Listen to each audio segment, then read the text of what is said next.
Welcome to our channel சமைப்பது சுகமே. இன்றைக்கி நம்முடைய சேனலில் ஒரு காடை வறுவல் தான் பார்க்க போகிறோம். அதுக்கு நான் ஒரு 2 காடை வாங்கி 2 பீஸாக கட் பண்ணி நல்லா வாஷ் பண்ணி எடுத்து வச்சுருக்கேன். வாங்க இது எப்படி செய்யலான்னு பார்க்கலாம். இப்போ ஸ்டவ் ஆன் பண்ணி பேன் வச்சாச்சு. ஃப்ரெஷ்ஷாக ஒரு மசாலா வறுத்துடலாம். 1 ஸ்பூன் மிளகு சேர்த்துக்கிறேன், 1/2 ஸ்பூன் ஜீரகம் சேர்த்துக்கலாம். எண்ணெய் விடாமல் வறுத்து எடுத்துக்கலாம். நல்லா வறுப்பட்ட வாசம் வந்துடுச்சு. இதை ஆற விட்டு நுணுக்கி எடுத்துக்கலாம். மிக்சியில் போட வேண்டாம், அப்படி தட்டி எடுத்துக்கலாம். இப்போ காடை வறுவல் ஸ்டார்ட் பண்ணிடலாம். ஒரு 3 ஸ்பூன் எண்ணெய் விட்டுக்கிறேன். எண்ணெய் விட்டாச்சு. இதில் 2 கிராம்பு, ஒரு ஏலக்காய், சோம்பு மட்டும் போட்டுக்கலாம். பொரிஞ்சு வரட்டும். ஒரு கையளவு சின்ன வெங்காயம் சின்ன சின்னதாக கட் பண்ணி வச்சுருக்கேன், அதையே சேர்த்துக்கலாம். சிவந்து வரட்டும். சும்மா 1/2 பச்சை மிளகாயை இந்த மாதிரி பொடியை நறுக்கி சேர்த்துக்கலாம். வெங்காயம் நல்லா வதங்கி வந்துடுச்சு. 1 ஸ்பூன் இஞ்சி பூண்டு பேஸ்ட்டு சேர்த்துக்கலாம்.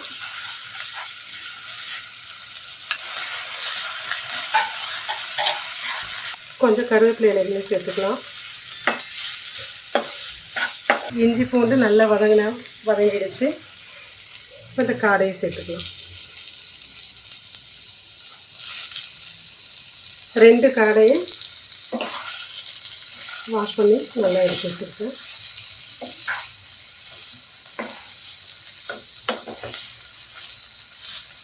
கால் ஸ்பூன் மஞ்சள் சேர்த்துக்கலாம். கொஞ்சமாக கல் உப்பு சேர்த்துக்கலாம். நல்லா பரட்டி விடலாம்.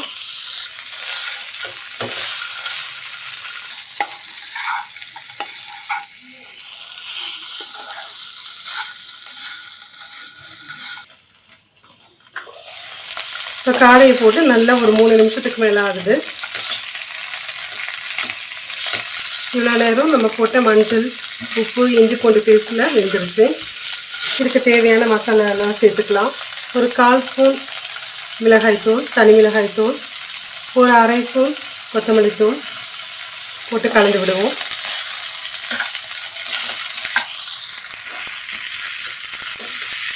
நல்லா கலந்து விட்ட பிறகு ஒரு 1/4 டம்ளர் தண்ணி சேர்த்து வேக விடலாம். நல்லா வெந்துட்டுருக்கு. இந்த சமயத்தில் 1 ஸ்பூன் தயிர் சேர்த்துக்கலாம். இந்த காடை உங்களுக்கு நல்லா சாஃப்டாக வெந்து வரும். இதில் தக்காளிலாம் சேர்க்காமல் இருக்கிறதுனால நம்ம தயிர் மட்டும் சேர்த்துக்கலாம். இந்த காடை ரொம்ப நல்லது. எல்லாருக்கும் காடைனாலே ரொம்ப பிடிக்கும். அது சின்ன பசங்கள்லாம் ரொம்ப விரும்பி சாப்பிடுவாங்க. இந்த ஃப்ரை ரொம்ப டேஸ்ட்டாக இருக்கும். சிக்கன், காடை, வாத்து இந்த மாதிரி பேர்ட்ஸ் எடுத்துக்கிட்டோம்னா அதில் நல்ல குட் கொலஸ்ட்ரால் தான் இருக்கும். இது குட் கொலஸ்ட்ரால் இருக்கிறதுனால நல்லா சுகர் இருக்கிறவங்க, பிபி இருக்கிறவங்க கூட, கொலஸ்ட்ரால் இருக்கிறவங்க கூட இதை வாரம் ஒரு முறை தவறாமல் உணவில் சேர்த்துக்கலாம். செய்கிறது ரொம்ப ஈஸியாக இருக்கும். தயிர் சேர்த்து நல்லா கலந்து விட்ட பிறகு லிட் போட்டு அப்படியே வேக விடுவோம். ஒரு 3 நிமிஷம் வேகட்டும். ஒரு 7 நிமிஷத்துக்கு மேலே நல்லா வெந்துடுச்சு. நல்லா குக் ஆகிடுச்சு. இந்த சமயத்தில் நம்ம வறுத்து நுணுக்கி வச்ச மசாலாவை சேர்த்துக்கலாம்.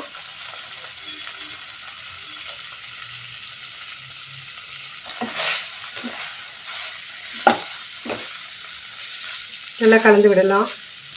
நம்மளுடைய வறுத்து நுணுக்கிய மிளகு சீரகம் பொடி போட்டு நல்லா பிரட்டி விட்ட உடனே சூப்பராக நம்மளுக்கு ரெடி ஆகிடுச்சு காடை வறுவல்.